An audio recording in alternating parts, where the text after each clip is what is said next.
Aleshores ens sembla que aquí hem de sumar salut amb turisme, amb plaer,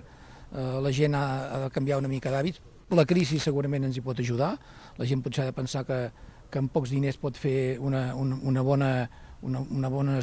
vacances i avui a Palafrugell en definitiva el que explicarem serà tot això amb molts bons ponents, amb moltes aportacions, més de 30 comunicacions, i dir-vos també que el dissabte a Begur fem un nou experiment. Avui dia hi ha molta gent que fa ciclisme d'aventura. Quan diem ciclisme d'aventura volem dir la gent que se'n va a pedalar pel món, pels deserts, per l'alta muntanya. Doncs hem fet un festival, el primer festival de cinema de ciclisme d'aventures, que ens sembla també que pot ser un tema bastant important.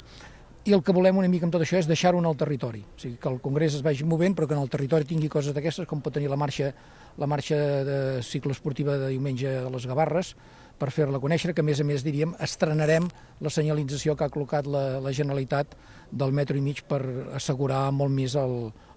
ciclista, que és el feble de la carretera. Per tot això, doncs, convidem encara la gent que no hagi vingut, que vingui per aquí, a Palafrugell, a veure el Congrés. És un turisme de tot l'any, és un turisme sostenible, és una gent que gaudeix del territori, que descobreix el patrimoni, per tant, això va molt en la línia turística que nosaltres defensem, i aquest era una mica l'interès de portar-ho cap aquí, perquè les nostres empreses coneguin més sobre cicloturisme, i tenim la sort que avui la gran majoria són aquí també gaudint del Congrés, i a més portar aquesta gent que està gaudint d'aquesta manera de fer turisme cap a casa nostra i fer-los descobrir un territori nou, ja que, si ens mirem una mica el programa, hi ha gent d'arreu d'Europa i d'arreu del món. Aquí la Generalitat ja ha posat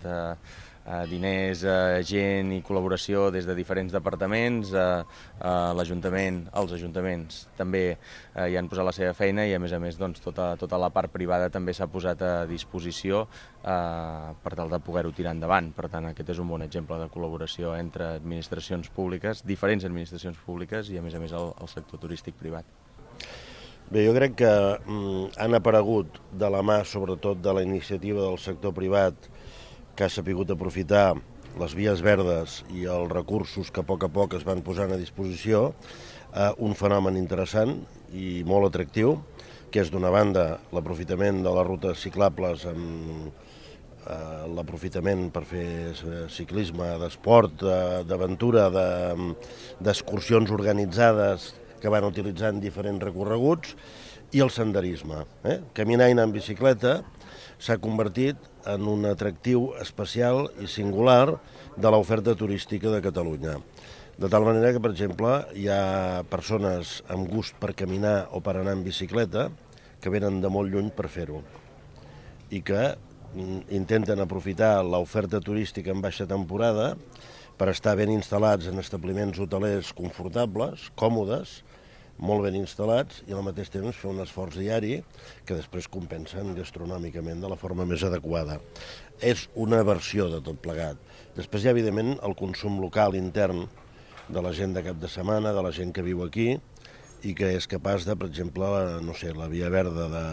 Palamós fins aquí, fer-la servir 1, 2, 3 vegades al dia, o per córrer o per anar en bicicleta, 3 vegades la setmana, no al dia, perquè els hi és atractiu i perquè és un recorregut bonic, i perquè, per altra banda, hi ha d'haver més oferta, perquè, evidentment, l'oferta ha generat una demanda que fins ara estava dormida.